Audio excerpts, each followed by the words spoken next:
जय हिंद दोस्तों। Science and technology का ये चौथा वीडियो है। 3 वीडियो ऑलरेडी चैनल पे अपलोडेड हैं।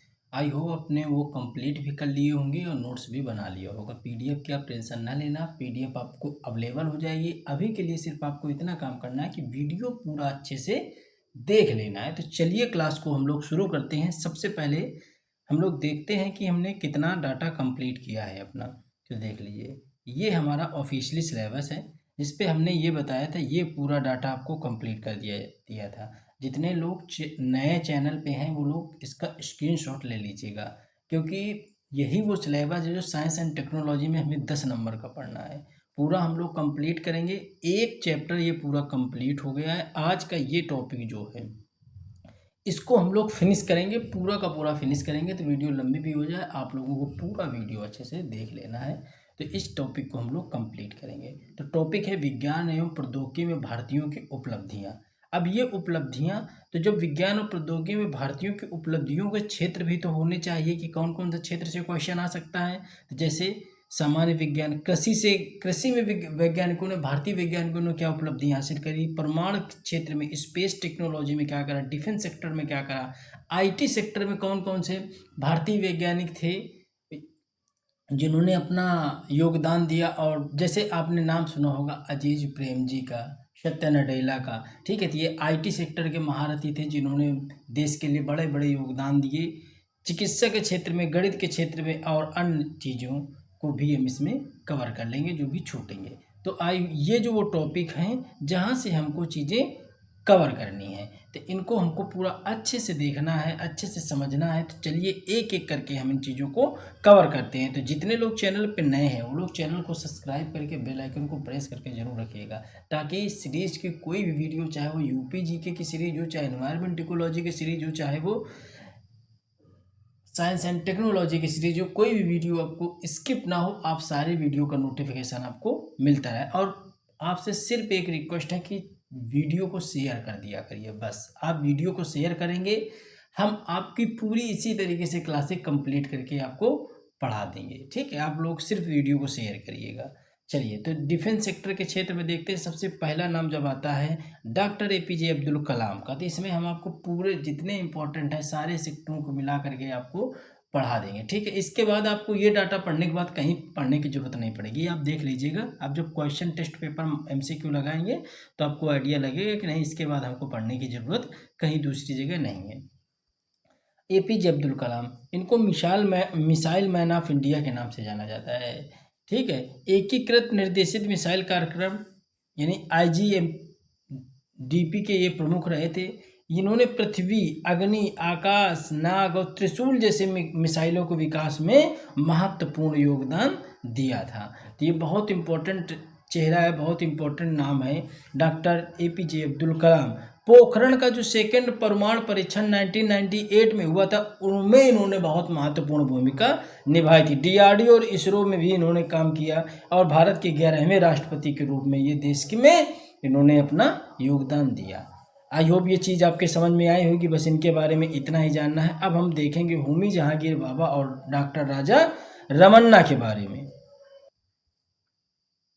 चलिए, तो देखते हैं हम लोग डॉक्टर होमी जहांगीर भाभा के बारे में। जो इम्पोर्टेंट फैक्ट हैं वो चीज़ें हमें देखनी है। भारतीय परमाणु कार्यक्रम का जनक कहा जाता है। भारतीय परमाणु एवं परमाणु ऊर्जा अनुसंधान की ये नींव रखी इन्होंने। टाटा मूल अनुसंधान संस्थान TIFR की स्थापना 1949 में इन्होंने करने में महत्वपूर्ण भूमिका निभाई। परमाणु ऊर्जा आयोग के प्रथम अध्यक्ष भी ये डॉक्टर होमी जहांगीर भाभा रहे थे। और आप सभी जानते हो कि भाभा परमाणु अनुसंधान केंद्र यानी बार्क की स्थापना इन्होंने करी और उसमें महत्वपूर्ण भूमिका भी निभाई थी। डॉक्टर राजा रमन्ना, बहुत कम लोगों ने इसका नाम सुना होगा, लेकिन बहुत इम्पोर्टेंट चेहरा है हमारे भारतीय साइंस एंड टेक्नोलॉजी के क्षेत्र में। अब देखो इन्होंने क्या किया। ये सबसे पहले तो प्रसिद्ध परमाणु वैज्ञानिक थे। ठीक है, जो प्रथम परमाणु परीक्षण हुआ था पोखरण में, जो 1974 में हुआ था, उसमें महत्वपूर्ण वैज्ञानिकों में से ये एक थे। और उस परीक्षण का कूट नाम था स्माइलिंग बुद्धा। कब हुआ? 1974। नाम क्या रखा गया? स्माइलिंग बुद्धा। ठीक है, ये पूछा गया है कई बार कि क्या नाम था, तो स्माइलिंग बुद्धा नाम था। भारत को परमाणु शक्ति संपन्न कराने में, परमाणु शक्ति संपन्न राष्ट्र बनाने में डॉक्टर राजा रमन्ना का बहुत महत्वपूर्ण योगदान रहा है। ये जो बार्क हमने बताया स्थापना करी डॉक्टर होमी जहांगीर बाबा ने, ये क्या रहे, ये बार्क के डायरेक्टर भी रहे, निर्देशक भी रहे, परमाणु ऊर्जा कार्यक्रम आयोग के अध्यक्ष एवं रक्षा राज्य मंत्री भी ये रहे थे। तो इम्पोर्टेंट है, आपको इसी तरीके से इतना ही देखना है, स्क्रीनशॉट आप जरूर ले लीजिएगा। डॉक्टर विक्रम अम्बालाल साराभाई, इनके बारे में देख लेते हैं, और प्रोफेसर सतीश धवन। तो डॉक्टर विक्रम साराभाई के बारे में जब देखते थे, अंतरिक्ष स्पेस के जनक माने जाते हैं। भारतीय अंतरिक्ष अनुसंधान संगठन इसरो की स्थापना में प्रमुख भूमिका इन्होंने निभाई थी। 1962 में इनकॉस्पर यानी भारतीय राष्ट्रीय अंतरिक्ष अनुसंधान समिति की स्थापना भी इन्होंने की थी। किसने की थी? तो डॉक्टर विक्रम साराभाई। इंपॉर्टेंट है, ये सारे फैक्ट आपके लिए इंपॉर्टेंट हैं। भारतीय अनुसंधान प्रयोगशाला करी थी। भारत के अंतरिक्ष कार्यक्रम की आधारशिला रखी। परमाणु ऊर्जा आयोग के भी अध्यक्ष ये भी रहे थे। अब देखो, प्रोफेसर सतीश धवन भारत के प्रसिद्ध एरोस्पेस वैज्ञानिक थे। डॉक्टर रमन्ना कैसे थे? तो परमाणु ऊर्जा वैज्ञानिक थे, परमाणु परीक्षण से रिलेटेड वो काम करते थे, और ये एरोस्पेस से रिलेटेड काम करते हैं। 1972 से 1984 तक इसरो के अध्यक्ष रहे थे। डॉक्टर विक्रम साराभाई के बाद भारतीय अंतरिक्ष कार्यक्रम का नेतृत्व किसने किया था? तो प्रोफेसर सतीश धवन ने किया था। इनके समय पे SLV-3 कार्यक्रम को सफल बनाया गया था। इसरो को विश्व स्तरीय अंतरिक्ष संस्था बनाने में महत्वपूर्ण भूमिका निभाई थी। श्रीहरिकोटा प्रेक्षण केंद्र का नाम उनके सम्मान में प्रोफेसर सतीश धवन अंतरिक्ष केंद्र रखा गया है। तो ये इन्हीं के सम्मान पे इसका नाम रखा गया है। चलिए आगे हम लोग देखते हैं। डॉक्टर टेसी थॉमस और डॉक्टर शिवथानु पिल्लई। टेसी थॉमस का नाम बहुत कम लोग इस मामले में जानते हैं कि उन्होंने योगदान दिया। जैसे हम लोग missile man of India doctor Abdul Kalam को कहते हैं, उसी तरीके से मिसाइल वुमेन ऑफ इंडिया के नाम से ये प्रसिद्ध हैं। अग्नि 4 अग्नि 5 मिसाइल परियोजना का नेतृत्व इन्होंने ही किया था। लंबी दूरी के बैलिस्टिक मिसाइल तकनीके के विकास में इनका महत्वपूर्ण योगदान है। अब हम देखते हैं डॉक्टर शिवथानु पिल्लई। ब्रह्मोस मिसाइल में इन्होंने मुख्य काम किया। किसमें? ब्रह्मोस। और टेसी थॉमस ने बैलिस्टिक मिसाइल पे वर्क किया था। और भारत रूस संयुक्त ब्रह्मोस कार्यक्रम को सफल बनाया था तो डॉक्टर शिवथानु पिल्लई हैं। सुपरसोनिक क्रूज मिसाइल तकनीकी पे भी अपना महत्वपूर्ण योगदान दिया। दोस्तों, जितना आप यहाँ पे देख रहे हैं बिल्कुल सटीक, बिल्कुल विश्लेषण के रूप में, बिल्कुल जितना आपके लिए इम्पोर्टेंट है, एग्जाम ओरिएंटेड ही चीज़ें हमने यहाँ पे आप लोगों के लिए मेंशन करी हैं। ये देख लीजिए, बैच से रिलेटेड जानकारी है। तो बैच में हमने आपको बताया था कि पूरा 20 से 25 जून तक आप लोगों को कंप्लीट नोट्स अवेलेबल हो जाएंगे। डिस्क्रिप्शन और कमेंट सेक्शन में पिन हम लगा देंगे, पिन कर देंगे कि आपको कैसे चीज़ें करनी है। टेलीग्राम का लिंक दे देंगे, वहाँ से जानकारी आपको मिलती रहेगी। नंबर डाल देंगे, वो भी आप देख लीजिएगा। 20 से 25 तक आपको पूरा कंटेंट मिलेगा, जिसमें PYQ सीरीज मिलेगी, यूपी स्पेशल मिलेगा, पूरा सामान्य अध्ययन मिलेगा, जिसमें साइंस टेक वगैरह भी यहीं पे मिलेगा, कंप्यूटर मिलेगा, प्लस एक का आपको मिलेगी करंट अफेयर। इतनी आपको PDF मिलेंगी, ठीक है। इतना आपको कंटेंट अवेलेबल होगा 5 बुकलेटों का। अब देखो, ये आप तो व्हाट्सएप से जानकारी ले सकते हो, या डायरेक्ट आप GS रिव्यू एप्लीकेशन का नाम आप सर्च कर सकते हो गूगल प्ले स्टोर में। जैसे इंस्टॉल करोगे, वहाँ पे आप पेड बैच में जाकर के सारी डिटेल दी है, आपको बस बाई करना है। अभी तक क्या कंप्लीट हुआ है? तो अभी तक आपके उस कोर्स में यूपी स्पेशल, यूपी GK आपका पूरा कंप्लीट हो चुका है। इसके बाद हिस्ट्री, इसके बाद जियोग्राफी, इसके बाद आप देखेंगे तो पॉलिटी भी कंप्लीट एप्लीकेशन में लग गई है। तो आपको कुछ नहीं करना है, इनको अच्छे से निकाल के प्रिंट आउट करके आपको अच्छे से रिवीजन करना है। क्लासेस सिर्फ यूट्यूब में फ्री में होती हैं, एप्लीकेशन पे नहीं होती हैं। एप्लीकेशन में कोर्स आपको कंप्लीट मिलेगा, बस आपको रिवीजन करना है, अच्छे से पढ़ना है। ये क्लासेस चलती रहेंगी जुलाई, अगस्त, सितंबर तक, ठीक है। चलिए, जब तक इसका पेपर नहीं हो जाएगा। चलिए आगे हम लोग देखते हैं। ये हमने जो ऊपर आपको पढ़ाया, अब उसका रिवीजन देख लो। जैसे मिसाइल मैन ऑफ इंडिया किसको कहते हैं? तो डॉक्टर APJ अब्दुल कलाम को। Missile women of the India किसको कहते हैं? डॉक्टर टेसी थॉमस को, भारतीय परमाणु कार्यक्रम के जनक डॉक्टर होमी जहांगीर, भारतीय अंतरिक्ष कार्यक्रम के जनक डॉक्टर विक्रम साराभाई। ये इंपॉर्टेंट है, ये आपको पूरा ओवरऑल रिवीजन दे रहा है जो ऊपर हमने आपको पढ़ाया। पोखरण फर्स्ट किसके समय में? डॉक्टर रमन्ना के समय में। Doctor Pokhran second doctor Rajagopal Chidambaram, इसको हम पढ़ाएंगे भाई। परमाणु ऊर्जा आयोग के अनिल काकोडकर, इन्होंने महत्वपूर्ण योगदान दिया। ब्रह्मोस मिसाइल बनाने में योगदान डॉक्टर शिव थानो पिल्लई। मिसाइल कार्यक्रम डॉक्टर एपीजे अब्दुल कलाम, आप जानते हो मिसाइल मैन कहा गया। डीआरडीओ आधुनिकीकरण किसने किया? Doctor VS. अरुणाचलम किया। तो बहुत इंपॉर्टेंट है, ये आपका सुपर रिवीजन था, जो आपने ऊपर पढ़ा उसको यहाँ पे आपने एक लाइन पे समझ लिया। अब हम लोग देखने वाले हैं कि सत्य नडेला का नाम बहुत इंपॉर्टेंट है। ये चेहरा भारतीय आईटी टेक्नोलॉजी के क्षेत्र में, इनको शायद ही ऐसा कोई होगा जो नहीं जानता होगा। तो सत्य नडेला की जब हम लोग बात करते हैं तो ये भारतीय मूल के वैज्ञानिक थे, भारतीय मूल के वैज्ञानिक थे। सत्य नडेला 2014 से माइक्रोसॉफ्ट के सीईओ हैं। क्लाउड कंप्यूटिंग को इन्होंने बढ़ावा दिया। माइक्रोसॉफ्ट एज्योर प्लेटफॉर्म का विस्तार किया। कृत्रिम एआई बुद्धिमत्ता, जिसको हम लोग कहते हैं आर्टिफिशियल इंटेलिजेंस एवं मशीन लर्निंग के विकास को इन्होंने प्रोत्साहन दिया था। चैट जीपीटी पर आधारित एआई तकनीकों को माइक्रोसॉफ्ट उत्पादों में शामिल करना इनकी महत्वपूर्ण भूमिका इन्होंने निभाई है। डिजिटल परिवर्तन को वैश्विक स्तर पर बढ़ावा भी इन्होंने दिया है। तो बहुत इंपॉर्टेंट है, इन्होंने आईटी सेक्टर में बहुत बेहतरीन काम करें। एक चेहरा आईटी सेक्टर में और आता है अजीम प्रेमजी का। तो विप्रो कंपनी जो है, विप्रो कंपनी के ये पूर्व अध्यक्ष रहे हैं अजीम प्रेमजी। भारत की आईटी क्रांति के प्रमुख सूत्रधारों में से ये एक हैं। 1980 में विप्रो को सूचना प्रौद्योगिकी आईटी के क्षेत्र में इन्होंने प्रवेश कराया। भारत में सॉफ्टवेयर, कंप्यूटर, डिजिटल तकनीकी के विकास में महत्वपूर्ण योगदान दिया। 2001 में अजीम प्रेमजी फाउंडेशन की स्थापना करी। पद्म भूषण इनको 2005 में मिला, पद्म विभूषण इनको 2011 में मिला। तो ये था अजीम प्रेमजी और सत्य नडेला के बारे में। अब हम लोग देख लेते हैं डॉक्टर यू.आर. राव और डॉक्टर के कस्तूरी रंगन। तो डॉक्टर यू.आर. राव का आपने नाम सुना होगा कि इन्हीं के समय पे जो प्रथम भारत का उपग्रह छोड़ा गया था, पहला उपग्रह 1975 में आर्यभट्ट, वो इन्हीं के समय पे छोड़ा गया था, इन्हीं के समय पे उसको लॉन्च किया गया था। तो भारत के उपग्रह कार्यक्रम के जनक माने जाते हैं आर्यभट्ट। भास्कर इनसैट उपग्रह कार्यक्रमों में इन्होंने महत्वपूर्ण योगदान निभाया था। इसरो के अध्यक्ष भी रहे थे। संचार एवं मौसम उपग्रहों के विकास में इन्होंने महत्वपूर्ण भूमिका निभाई है।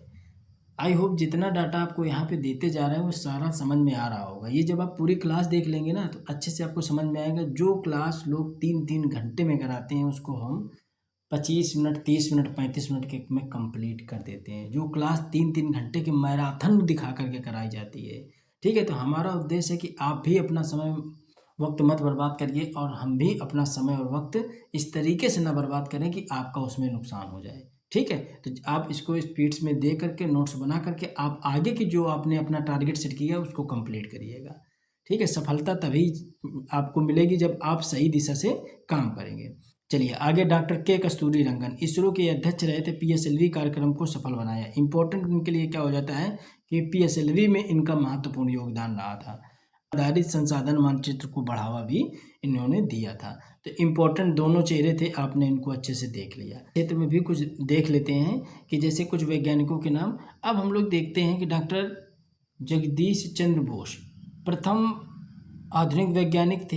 इन्होंने भौतिक एवं जीव विज्ञान में महत्वपूर्ण योगदान दिया। माइक्रोनी के साथ इन्होंने रेडियो का सह संस्थापक माना जाता है। पौधे का विकास मापा केंद्र जो केस्कोग्राफ है इन्होंने ही विकसित किया था।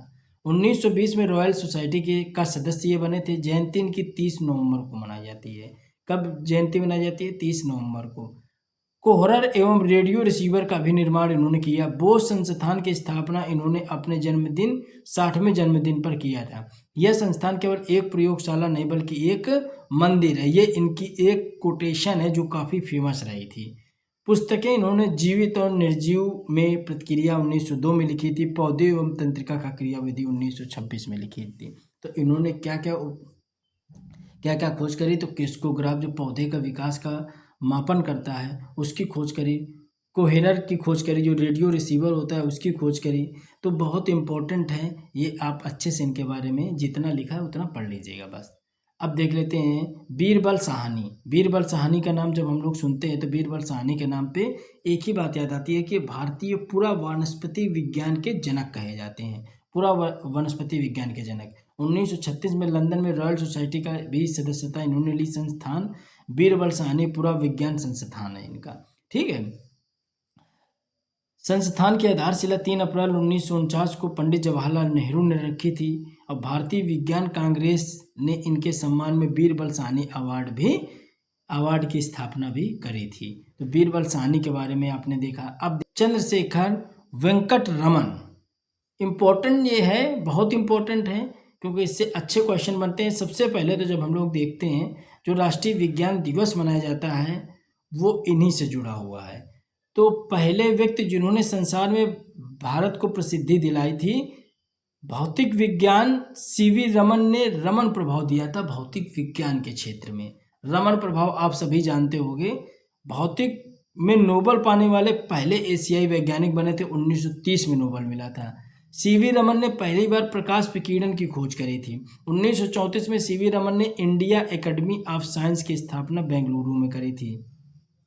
प्रकाश प्रकीर्णन क्या होता है? तो प्रकाश के एक रंग को दूसरे कई रंगों में बढ़ जाना ही प्रकाश प्रकीर्णन होता है। इसकी खोज 28 फरवरी 1928 में करी थी। इनको नोबेल पुरस्कार 1930 में मिला था, इसीलिए 28 फरवरी को राष्ट्रीय विज्ञान दिवस के तौर पे हम लोग मनाते हैं। अब देखो इनको उपाधि कौन कौन सी मिली, तो 1929 में नाइटहुड की मिली, 1954 में भारत रत्न मिला, 1957 में लेनिन शांति पुरस्कार से किया गया था। तो ये जो था रमन के बारे में, चंद्रशेखर वेंकट रमन के बारे में, तो बहुत इंपॉर्टेंट है, इतना आप अच्छे से इसको लिख लीजिएगा। अगला देख लेते हैं श्रीनिवास रामानुजन। जब हम लोग श्रीनिवास रामानुजन के बारे में देखते हैं तो बस एक ही बात याद आती है। वैसे भी जब रामानुजन की बात आती है तो एक ही बात हमारे दिमाग में आती है कि गणित, यानी कि गणित के क्षेत्र में उन्होंने महत्वपूर्ण योगदान दिया होगा। 1911 में पहला शोध पत्र प्रकाशित किया था। 1918 में रॉयल सोसाइटी के फेलो के रूप में शामिल होने वाले दूसरे भारतीय वैज्ञानिक बने थे। 22 दिसंबर को इन्हीं के उपलक्ष्य में हम लोग राष्ट्रीय गणित दिवस मनाते हैं। रामानुजन संख्या जो होती है वो 1729 इंपॉर्टेंट है। रामानुजन संख्या क्या है? 1729 है। वृत्त विधि, इन्होंने G.H. हार्डी के साथ मिलकर वृत्त विधि का आविष्कार किया था। किसके साथ? वृत्त विधि का आविष्कार किया था G.H. हार्डी के साथ मिलकर के, ठीक है। तो ये था रामानुजन के बारे में। आगे हम लोग देख लेते हैं डॉक्टर हरगोविंद खुराना के बारे में। हरगोविंद खुराना के बारे में जब भी बात आती है तो एक बात हमारे दिमाग में आती है कि इन्होंने जेनेटिक कोड न्यूक्लियोटाइड क्षेत्र में इन्होंने अपना महत्वपूर्ण योगदान दिया था और इसी के चलते चिकित्सा का नोबेल पुरस्कार इनको 1968 में मिला था। भारतीय मूल के वैज्ञानिक हैं। जैव रसायन के क्षेत्र में इन्होंने अपना महत्वपूर्ण योगदान दिया है। अगला हम जब बात करते हैं वेंकट रामन रामकृष्णन की, तो 2009 में रसायन विज्ञान का नोबेल पुरस्कार कोशिका के अंदर प्रोटीन का निर्माण करने वाले राइबोसोम की संरचना का इन्होंने बेहतर अध्ययन किया था। सेल के अंदर कैसे प्रोटीन का निर्माण करते हैं राइबोसोम, उसकी संरचना इन्होंने डेवलप करी थी। इम्पोर्टेंट है, ठीक है, इसलिए ये इम्पोर्टेंट है। आप लोग अच्छे से इनको पढ़ लीजिएगा। जितना दे रहे हैं डाटा उतना आपको स्किप नहीं करना है। 10 नंबर का आता है, ठीक है। 10 नंबर के साइंस एंड टेक्नोलॉजी में आपको मुश्किल से बता दें कि जितना आप हिस्ट्री पॉलिटी पढ़ोगे ना 5-5 नंबरों के लिए, उससे कम डाटा आपको यहाँ पढ़ना है। ये बात आप तय कर लो, ठीक है। इनको 2010 में पद्म विभूषण से सम्मानित किया गया था। चलिए आगे देख लेते हैं डॉक्टर शांति स्वरूप भटनागर। खूब आपने सुना होगा शांति स्वरूप भटनागर पुरस्कार के बारे में। आज हम पढ़ लेते हैं कि उस पुरस्कार के जन्मदाता कौन रहे हैं। तो डॉक्टर शांति स्वरूप भटनागर, अब इनके बारे में देखते हैं। 1941 में इनको नाइटहुड की उपाधि से सम्मानित किया गया, पद्म विभूषण भी मिला। शोध प्रयोगशाला का इनको जनक कहा जाता है। किसका? शोध प्रयोगशाला का जनक। भारत 12वें राष्ट्रीय प्रयोगशालाओं की स्थापना का श्रेय भी इनको जाता है। CSIR के पहले महानिदेशक बने थे, डायरेक्टर बने थे। विश्वविद्यालय अनुदान आयोग के पहले चेयरमैन भी ये रहे। अब शांति स्वरूप भटनागर पुरस्कार स्टार्टिंग हुआ था 1958 में, ठीक है। ये भारत में सर्वोच्च बहुविषयक विज्ञान पुरस्कार है। अब इसमें क्या होता है, तो प्रत्येक को 5 लाख की वैल्यू रुपए दी जाती है। निम्न विषयों पर उत्कृष्ट कार्य के लिए आपको यहाँ पे विषय दिए गए हैं। इनमें आपको उत्कृष्ट क्षेत्र में आपको योगदान के लिए आपको शांति स्वरूप भटनागर पुरस्कार दिया जाता है। जीव विज्ञान, रसायन विज्ञान, पृथ्वी, वायुमंडल, महासागर, ग्रह विज्ञान, इंजीनियरिंग, गणित, चिकित्सा और भौतिकी के क्षेत्र के लिए आपको शांति स्वरूप भटनागर पुरस्कार दिया जाता है। आई होप ये भी आप अच्छे से समझ गए होंगे। अब हम लोग देखने वाले हैं कुछ इम्पोर्टेंट पूरी मिसलेनियस खोजें जो आपके सामान्य विज्ञान वाले सेगमेंट में आती हैं। हमने आपको बताया कि जो भी योगदान से अगर आप पढ़ो तो फिर इससे आपको बाहर पढ़ने की ज़रूरत नहीं पड़ेगी, ये हम आपसे बता रहे हैं। आपको पूरा अच्छे से चीज़ें कवर हो जाएंगी, बस ये आप अच्छे से देख लेना। जैसे आता है कि गुरुत्वाकर्षण का सिद्धांत आइजैक न्यूटन ने दिया, विद्युत चुंबकीय प्रेरण का सिद्धांत माइकल फैराडे ने दिया, वैद्युत प्रभाव दिया अल्बर्ट आइंस्टीन ने, क्वांटम सिद्धांत मैक्स प्लांक और नील्स बोहर ने दिया, प्लवन का सिद्धांत आर्किमिडीज ने दिया, विद्युत प्रेरक का सिद्धांत ओम ने दिया, रेबीज टीके का लुई पाश्चर ने, पोलियो टीके का जोनास साल्क ने, और जो टीबी क्लोसिस जिसको बोलते हैं, टीबी जो इसको हो जाती है तो उसको दिया रॉबर्ट कोच ने, उस वायरस के बारे में जानकारी दी। आई होप ये भी आपने अच्छे से समझा। सिद्धांत और प्रतिपादक ये आपको बता रहे हैं कि पूरा टॉपिक पढ़ लिया, पूरा टॉपिक जो साइंस एंड टेक्नोलॉजी में भारतीय वैज्ञानिकों का महत्वपूर्ण योगदान, वो आपने जितने हमने चेहरे बताए उतने आपको पढ़ने हैं। इसके अलावा जो मिसलिनियस वाला ये भी आपको तैयार कर लेना है। चलिए देख लेते हैं। इलेक्ट्रॉन की खोज आप सभी जानते होंगे, जे थॉमसन ने, प्रोटॉन की रदरफोर्ड, न्यूटन की चेडविक, परमाणु बम की ऑटो वन, परमाणु की जॉन डाल्टन ने कही, परमाणु संरचना नील्स बोहर, रदरफोर्ड ने, telephone Graham Bell, fountain pen Waterman, radio Marconi, radio सक्रियता हेनरी बेकोरल, रेडियम की खोज किसने करी, मैडम क्यूरी ने करी। अच्छा एक बात और बता दें आपको, बैच अभी आप ज्वाइन कर लीजिएगा क्योंकि ये बैच कंप्लीट हो गया, तो इस बैच को बंद करके अभी हम दूसरा बैच चालू करेंगे। दूसरा बैच जब चालू होगा तो फीस उसकी इंक्रीज होगी, ठीक है। तो ये बैच हम जल्द 2-3 दिन के अंदर क्लोज कर देंगे, तो आप जल्दी से बैच को ज्वाइन जरूर कर लीजिएगा। चलिए अगला हम लोग देख लेते हैं। कैलकुलेटर की खोज किसने करी, पास्कल ने करी, टेलीविजन जे एल वेयर्ट ने करी। अगला पनडुब्बी की खोज किसने करी, डेविड बुशनेल ने करी। कंप्यूटर के चार्ल्स बेबेज, साइकिल की मैकमिलन, एरोप्लेन के राइट ब्रदर्स, हाइड्रोजन गैस की कैवेंडिश, पेंसिलिन की अलेक्जेंडर फ्लेमिंग, रक्त परिसंचरण की विलियम हार्वे, हेपेटाइटिस बी की रॉबर्ट कोच, पोलियो की जोसान साल्क, मोटर कार की हेनरी फोर्ड, गैस की हेनरी लोवी, इलेक्ट्रॉनिक की जे थॉमसन, प्रोटॉन की रदरफोर्ड, न्यूटन की चेडविक। तो आपने ये पूरा चैप्टर देखा, बहुत अच्छे से देखा, पूरा चैप्टर ये फिनिश हो गया है।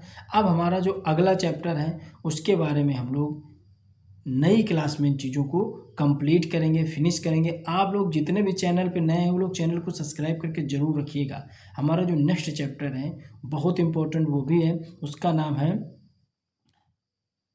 प्रौद्योगिकी का स्वदेशीकरण। तो इस चैप्टर के बारे में हम लोग नेक्स्ट वीडियो में पढ़ेंगे। वीडियो कैसी लगी कमेंट सेक्शन में बताइएगा। मिलते हैं अगले वीडियो में, तब तक जय हिंद जय भारत।